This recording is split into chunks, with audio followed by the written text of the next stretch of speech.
Welcome to the Health Reflections podcast, a podcast dedicated to exploring the world of anti-cancer living and empowering you to take control of your health. I'm Finola, your host and guide on this transformative journey towards a vibrant and resilient life. Join me for solo episodes and conversations with wonderful guests. I am beyond excited that you're here, so let's dive in. Hello everyone, welcome to another episode of the Health Reflections podcast. I really hope that you're all doing great. So on my YouTube channel, I'm doing a series about how to heal your menstrual cycle, and more than how to heal, sharing my own experience in this field. So I figured it was a very good idea to use one podcast episode into explaining why I think learning about your menstrual cycle and understanding how your menstrual cycle works is really important. So I'm not going to dive in very deep into every single step that you should do in order to learn about your menstrual cycle, but more of why. The reason why I wanted to do this episode, apart from what I just explained, is because I think this topic is still being treated as kind of like taboo, or if you speak about it, is spoken very hushly. And I really think this needs to be stopped, and this topic should be spoken more openly, and treat it as it is, which is a natural process. And I think this topic is not only for people who experience it, but also important for everyone, because you can help anyone that surrounds you that experiences it. The menstrual cycle is more than just that time of the month. It is more than just us getting the period. The menstrual cycle is like a report card about your health and your well-being. It's basically your body telling you how you're doing. And the more you get to know your menstrual cycle, the more you understand how your menstrual cycle works and your own symptoms and your own experience, the more you will learn about your hormonal health, your nutritional needs, and even how you're feeling emotionally. Okay, so speaking in a basic way, what's the menstrual cycle? The menstrual cycle is a 28-day cycle. Of course, this depends on the person, and it's split into four main parts: the menstruation, the follicular phase, ovulation, and the luteal phase. And they're all orchestrated by different hormones. So these hormones, including estrogen and progesterone, change throughout the cycle, and they affect everything from our mood to our energy levels. So a very important concept here is that when your hormones are balanced, when your hormones are in harmony, your cycle runs smoothly. However, when these hormones are out of balance, you can suffer several symptoms like mood swings, fatigue, painful periods, and so on.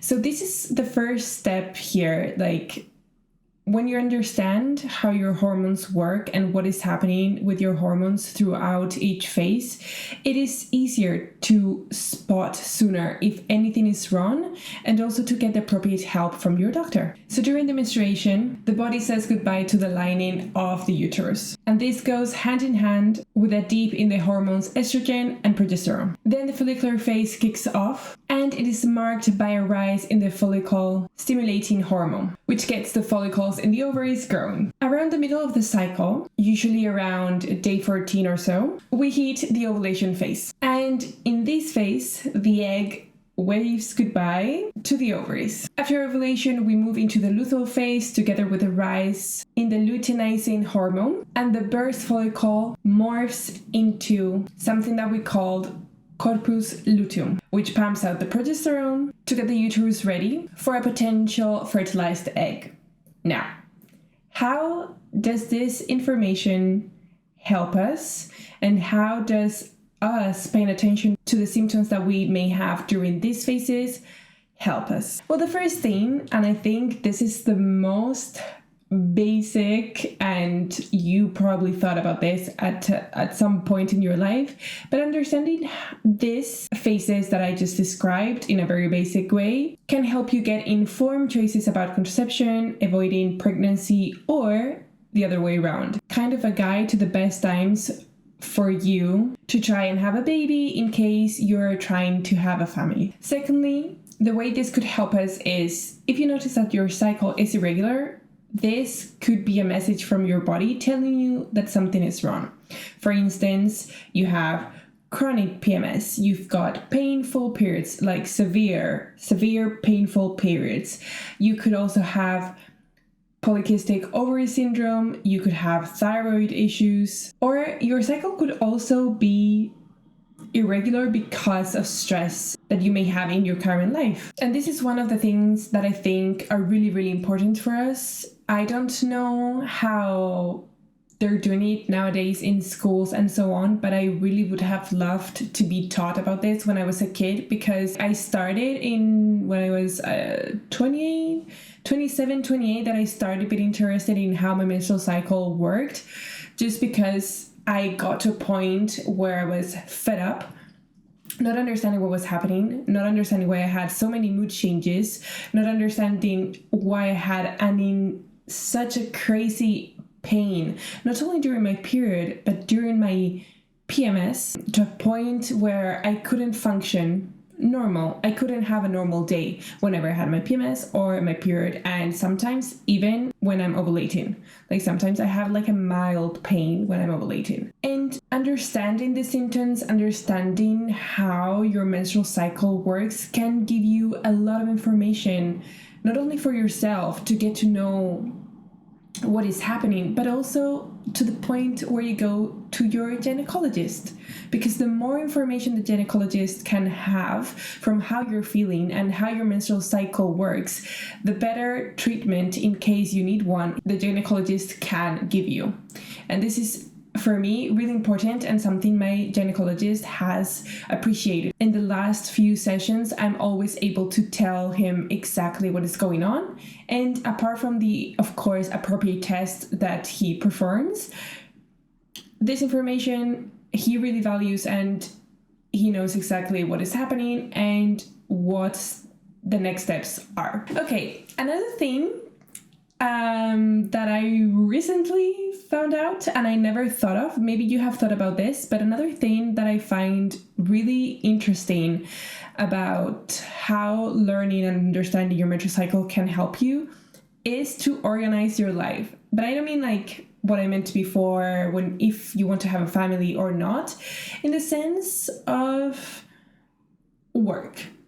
So when you are sitting in front of your calendar and seeing what tasks you have to do, when you have meetings, knowing how your menstrual cycle works and how you feel in each phase of your menstrual cycle can help you at the point of scheduling your tasks and deciding when you will do what. So I know, of course, this is not always possible. I know sometimes you're with your period and you may have to do a certain task that you really don't want to or don't feel like doing, and we just have to get it done.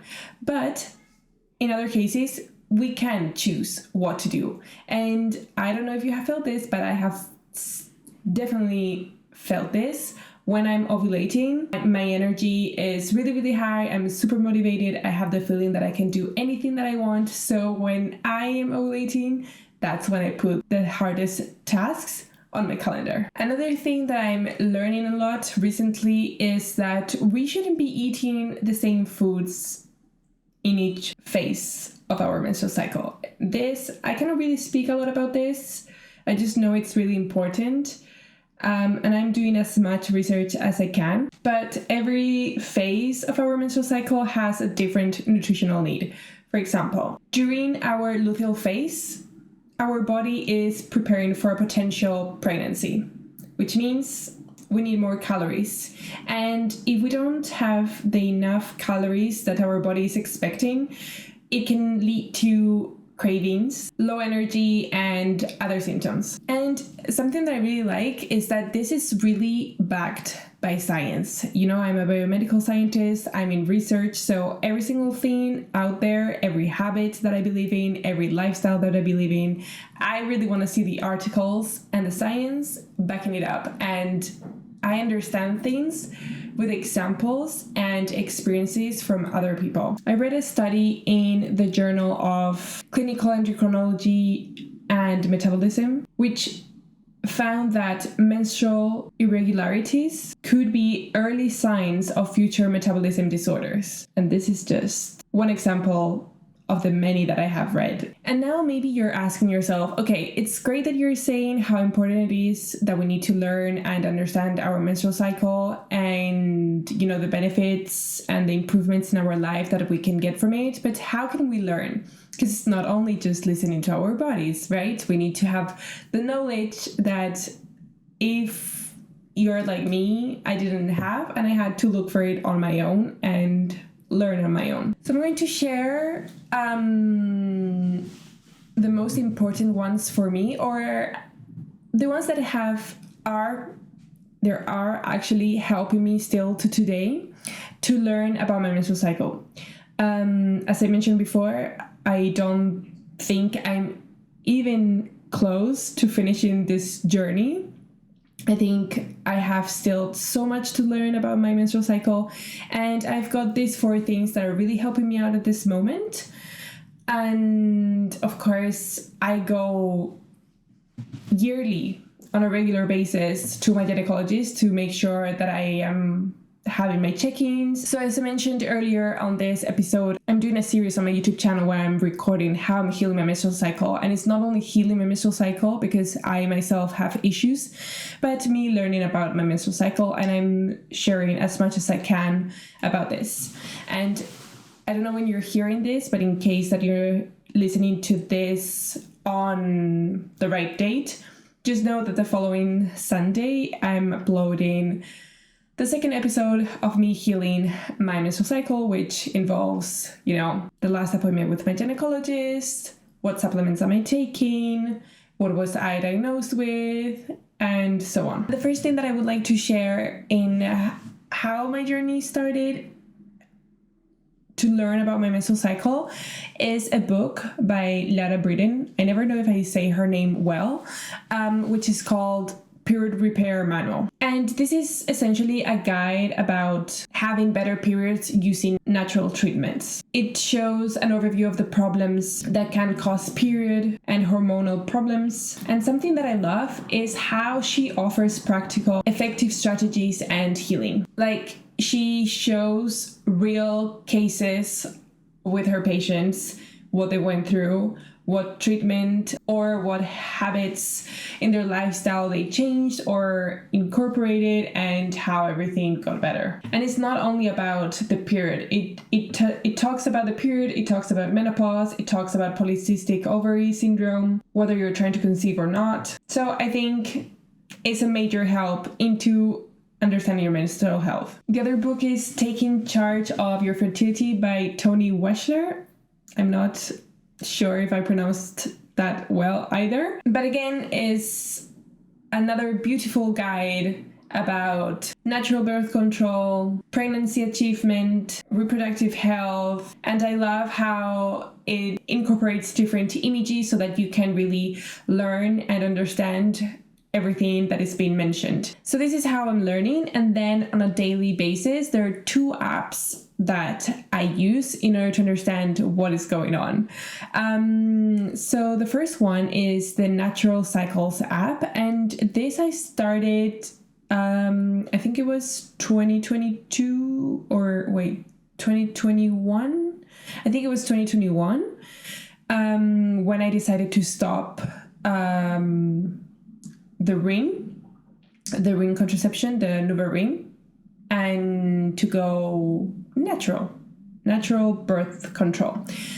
So at first, when I started on the Natural Cycles app, I really just thought it was just a natural way of avoiding getting pregnant. And the way this works is that you have a thermometer and you put it under your tongue every single morning as soon as you wake up, but before jumping out of bed, and you log your temperature in your phone, and as much data as you can get, the better the accuracy, and you know exactly your fertile windows. But as I started using the app, I saw that it was so much more than just a natural birth control. I am learning about my symptoms because I log my symptoms.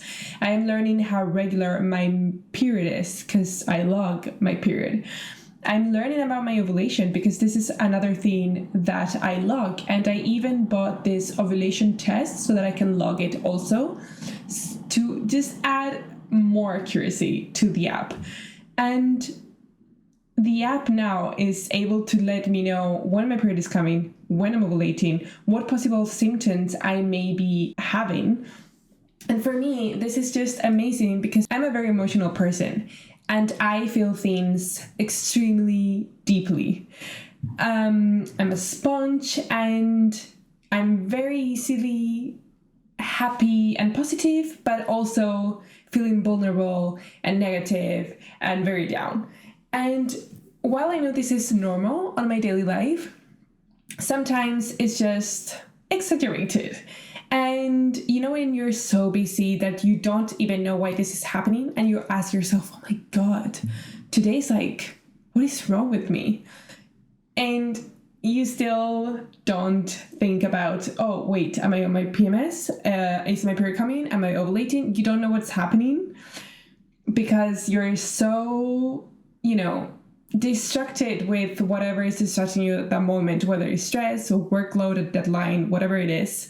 And then, you have this app that has been with you for a while and it gets you this notification about you may feeling mood swings this week because your PMS is approaching.